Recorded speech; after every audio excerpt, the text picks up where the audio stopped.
United States is not the land of the free and the home of the brave. It is the land of the fee and the home of the slave.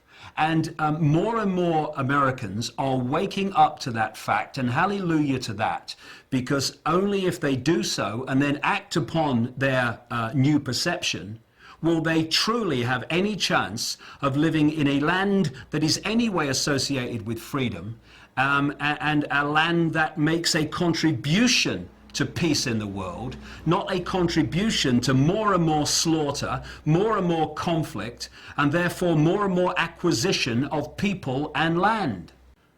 The world is headed towards a society, a global society, very much along the lines that was described by George Orwell in his book 1984. I'm almost hesitant to use the phrase, the world is heading, because the world is to a large extent there. It's not a case of whether we are going to allow the world to go into a police state. We already are in one. The question is, how deeply are we going to allow it to happen? The reason now that we're seeing more and more of this police state around us in a form that we can see and cannot any longer deny is because humanity is waking up. There are enormous numbers of people who are now beginning to allow the veil to lift and allow themselves to see what they couldn't see before. When I started talking about all this 20 years ago and writing about it, I was talking to a man and a dog when the dog could be bothered to turn up. I was the nutter in Britain, the person people laughed at and dismissed. Now I talk to thousands of people at a time, and my work is known all over the world. I have been a barometer for a dramatic awakening of vast numbers of people, and it's an exponential curve. We are now at the point where those institutions and these institutions of control and surveillance and all the rest of it are now being put in place. So this hidden dictatorship all this time is now coming to the surface where it can be seen. And this gives us an opportunity for people to actually start to do something about what's happening. Because instead of being some far off sometime over the rainbow, it might come sometime, it's now in our face. The police state is staring us in the eye, and it's getting more and more imposed upon us and more imposed on society every day. They look at the world, they know there's something not right. There's something that's not the way they want it to be, and they feel uneasy about it. But they try to placate those fears, not by facing them, but by trying to find a way of making them disappear with words like, oh no, we would never allow a police state. Not in America, no, never allow a police state. Britain, never allow a police state. I wonder if they said that in Germany just a few decades ago. We'd never allow a dictatorship in Germany. We're a land of freedom. And look what happened. In a few short years, they had a grotesque dictatorship. And that's how fast it can come. From the Weimar Republic to the Nazi dictatorship in Germany by Hitler and company was a few years, not even a few decades. And the greatest weapon of any dictator is to divert attention from the people. So they're looking the other way and allowing the dictatorship to be built and imposed and all the infrastructure put in place. So by the time they absolutely have to face reality, it's all there, it's all done.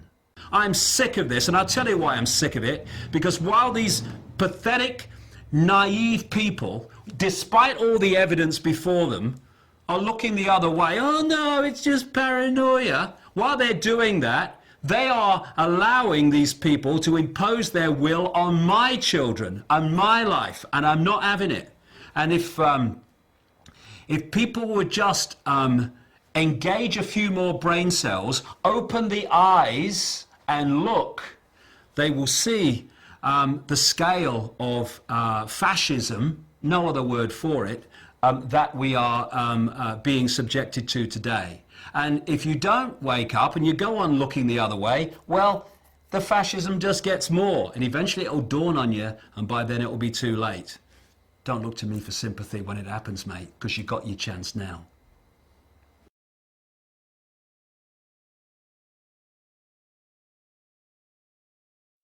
Good Lord.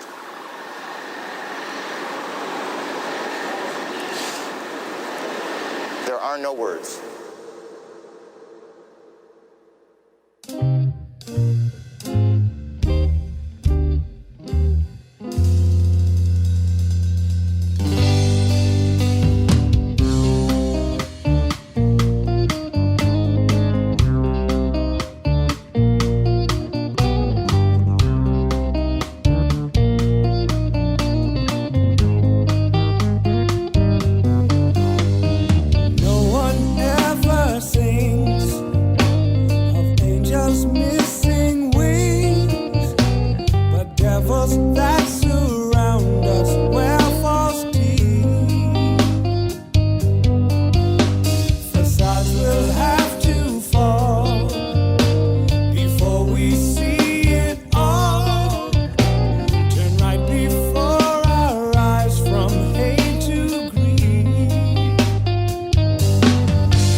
So, are we going to make a stand now and draw a line in the sand and say here and no further? In fact, we're going to roll this back? Or are we going to wait until it's got really, really extreme, by which time there'll be so much infrastructure in place that drawing a line in the sand will be a serious challenge? And we either face it now, or we face it a little bit further along the road, when if we think it's not very good now, it'll be a bloody nightmare by then. It's time to lift the arse off the sofa and bring an end to this nonsense, because otherwise we're just building our own prison cell or sitting around while someone does it. Is that sensible? I think not. I'm sorry that I'm struggling to find words, because words fail me. The idea that governments, with their record, have the interests of the people at heart. Anyone who believes that is basically a lost cause in terms of understanding what's happening in the world. And I'll just leave them to get on with it. And when the knock comes on their door, don't call me.